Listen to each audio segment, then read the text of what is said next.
Good morning. Happy Wednesday. I'm about an hour behind schedule this morning. I had to catch up on some things, and my class doesn't start till 8:30. So I had some time to kind of slow down for a minute this morning, get caught up with some things online, and then jump in. So here I am. June 16th, the healing of Naaman, 2 Kings 5, 1 through 19. The king of Aram had a great admiration for Naaman, the commander of his army, because through him the Lord had given Aram great victories. But though Naaman was a mighty warrior, he suffered from leprosy. At this time, Aramean raiders had invaded the land of Israel. And among their captives was a young girl who had been given to Naaman's wife as a maid. One day the girl said to her mistress, "I wish my master would go to see the prophet in Samaria. He would heal him of leprosy." So Naaman told the king what the young girl from Israel had said. "Go and visit the prophet," the king of Aram told him. "I will send a letter of introduction for you to take to the king of Israel." So Naaman started out carrying as gifts 750 pounds of silver, 150 pounds of gold, and 10 sets of clothing. This letter to the king of Israel said this: "With this letter I present my servant Naaman. I want you to heal him of this leprosy." When the king of Israel read the letter, he tore his clothes in dismay and said, "Am I God that I can give life and take it away? Why is this man asking me to heal someone with leprosy? I can see that he's just trying to pick a fight with me." But when Elisha, the man of God, heard the king of Israel had torn his clothes in dismay, he sent this message to him: "Why are you so upset? Send Naaman to me, and he will learn that there is a true prophet here in Israel." So Naaman went with his horses and chariots and waited at the door of Elisha's house. But Elisha sent a messenger out with him with this message: "Go wash yourself 7 times in the Jordan River. Then your skin will be restored, and you will be healed of your leprosy." But Naaman became angry and stalked away. "I thought he would certainly come out here to meet me, and I expected him to wave his hand over the leprosy and call on the name of the Lord his God and heal me. Aren't the rivers of Damascus, the Abana, and the Pharpar better than any rivers in Israel? Why shouldn't I wash in them and be healed?" So Naaman turned and went away in a rage. But his officers tried to reason with him and said, "Sir, if the prophet had told you to do something very difficult, wouldn't you have done it? So you should certainly obey him when he says simply, 'Go and wash and be cured.'" So Naaman went down to the Jordan River and dipped himself 7 times, as the man of God had instructed him. And his skin became as healthy as the skin of a young child, and he was healed. Then Naaman and his entire party went back to find the man of God. They stood before him, and Naaman said, "Now I know there is no God in all of the world except in Israel. So please accept a gift from your servant." But Elisha replied, "As surely as the Lord lives, whom I serve, I will not accept any gifts." And though Naaman urged him to take the gift, Elisha refused. Then Naaman said, "All right, but please allow me to load 2 of my mules with earth from this place, and I will take it back home with me.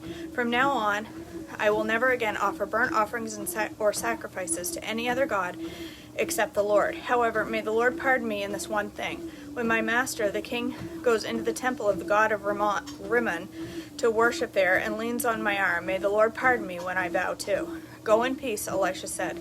So Naaman started home again.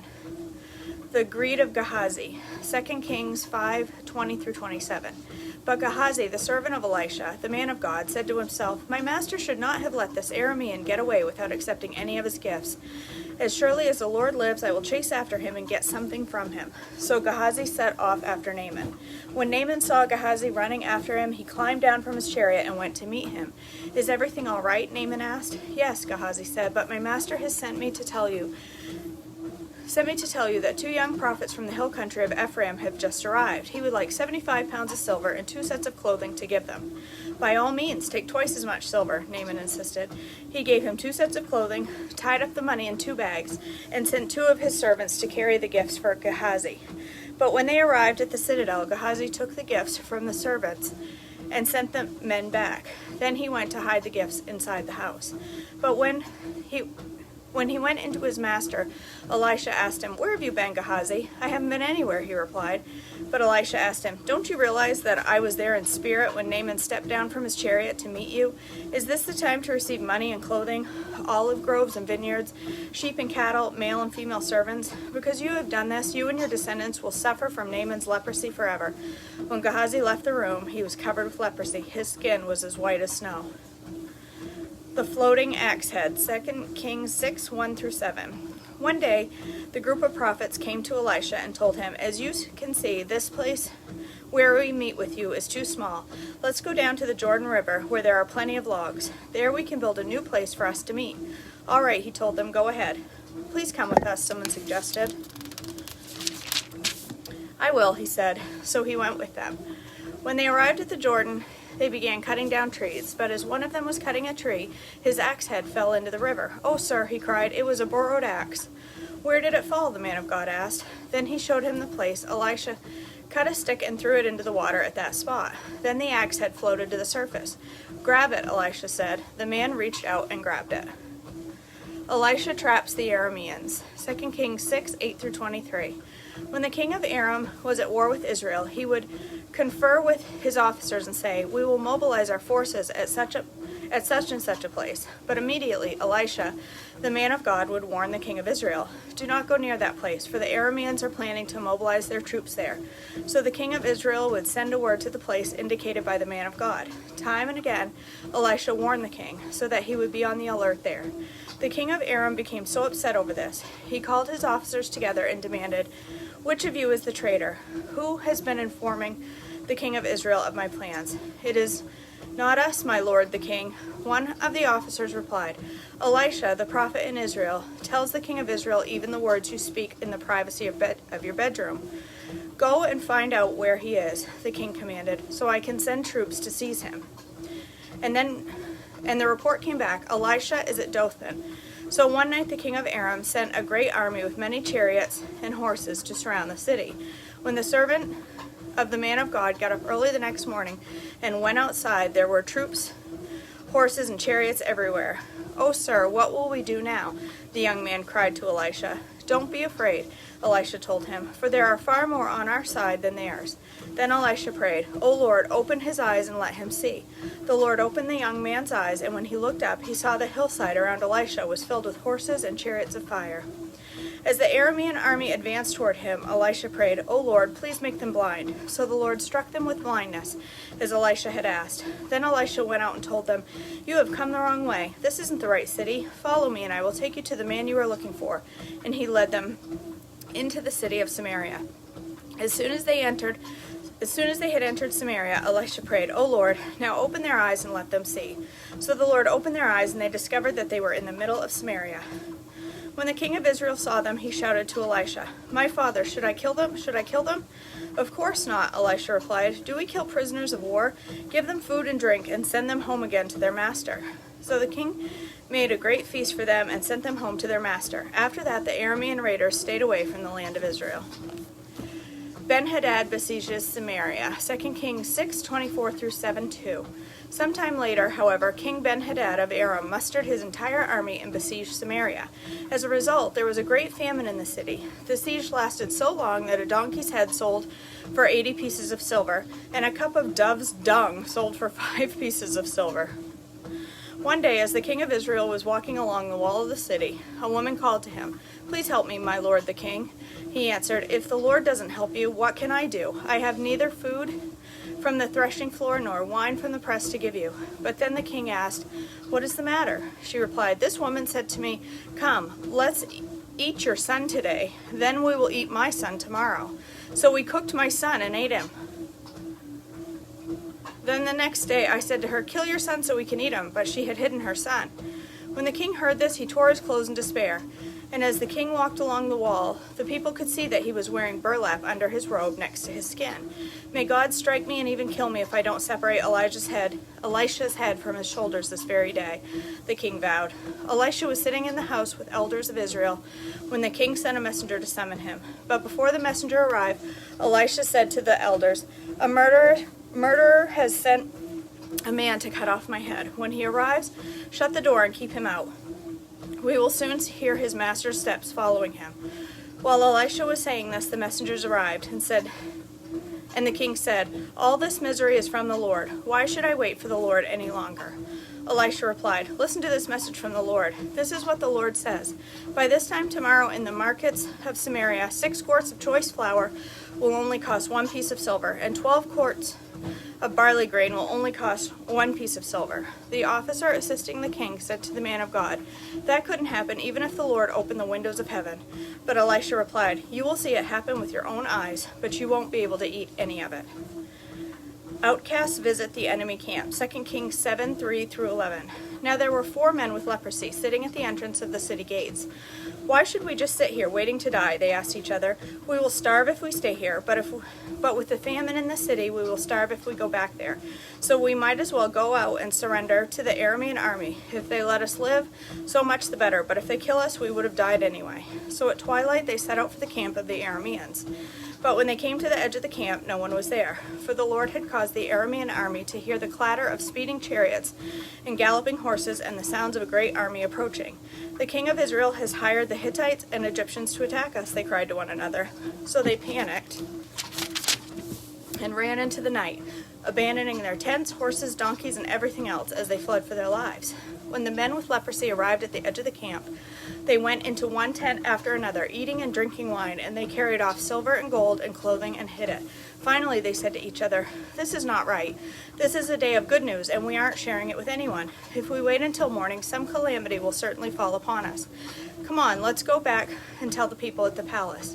So they went back to the city and told the gatekeepers what had happened. "We went out to the Aramean camp," they said, "and no one was there. The horses and donkeys were tethered, and the tents were all in order, but there wasn't a single person around."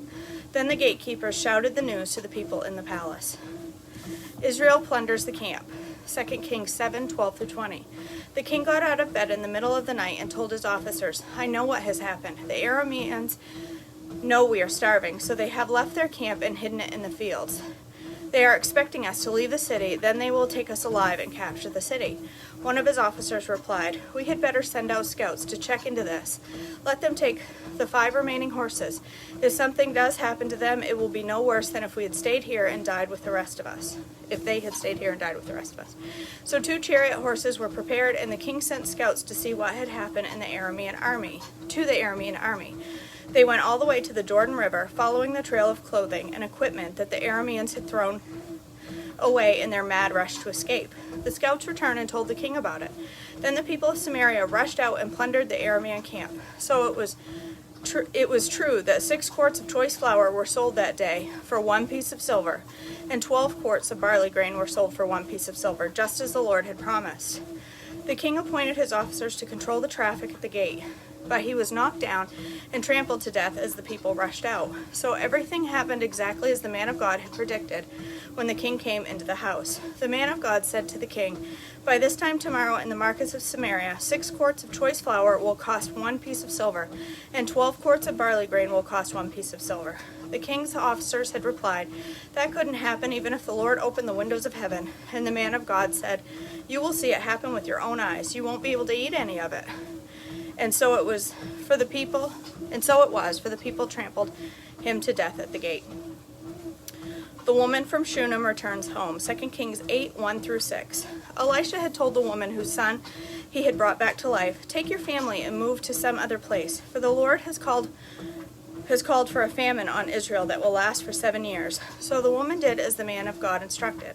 She took her family and settled in the land of the Philistines for 7 years. After the famine ended, she returned from the land of the Philistines, and she went to see the king about getting back her house and land.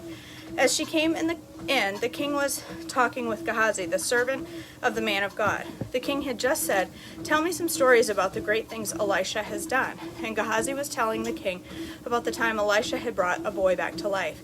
At that very moment, the mother of the boy walked in to make her appeal to the king about her house and land. "Look, my lord the king," Gehazi exclaimed, "here is the woman now, and this is her son, the very one Elisha brought back to life."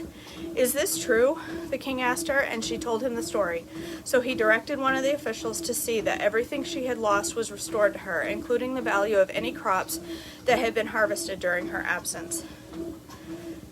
Hazael murders Ben-Hadad, 2 Kings 8:7, 1-15, which was around 843 BC. Elisha went to Damascus, the capital of Aram, where King Ben-Hadad lay sick. When someone told the king that the man of God had come, the king said to Hazael, "Take a gift to the man of God. Then tell him to ask the Lord, 'Will I recover from this illness?'" So Hazael loaded down 40 camels with the finest products of Damascus as a gift for Elisha. He went to him and said, "Your servant Ben-Hadad, the king of Aram, has sent me to ask, 'Will I ever recover from this illness?'" And Elisha replied, "Go and tell him you will surely recover. But actually, the Lord has shown me that he will surely die." Elisha stared at Hazael with a fixed gaze until Hazael became uneasy. The man of God started weeping.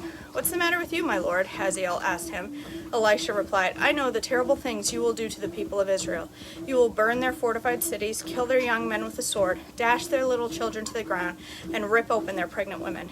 Hazael responded, "How could a nobody like me ever accomplish such great things?" Elisha answered, "The Lord has shown me that you are going to be the king of Aram." When Hazael left Elisha and went back, the king asked him, "What did Elisha tell you?" And Hazael replied, "He told me that you will surely recover." But the next day Hazael took a blanket, soaked it in water, and held it over the king's face until he died. Then Hazael became the next king of Aram. All right. That's it for June 16th. Ooh, I'm thirsty. Okay. I'm going to go upstairs. I'm going to make a quick breakfast before I have to be at work. I think I'm going to make a muffin in a mug from Cuffin Mix, I think. Because I've had it in my cupboard for a bit and I got to use it up. So I think I'm going to make that and maybe some kind of yummy coffee. We'll see. So, all right, guys. I hope you all have a blessed day today. I hope this was a blessing to you, and I hope you join me again tomorrow for more chronological reading and chronological Bible reading. And yeah, that's it. Look, we're almost close to halfway through the Bible. Look, how awesome is that? All right, Rosa. It is, what time is it? I don't have my clock on. I think it's like 7:30, 7:40 here this morning. I'm about an hour behind where I usually am at this time. I'm usually read at 6:20, but I'm an hour behind this morning. So, all right, guys, have a great day, and I will see you tomorrow morning for more chronological reading. All right, bye, guys. Maybe hit the finish button.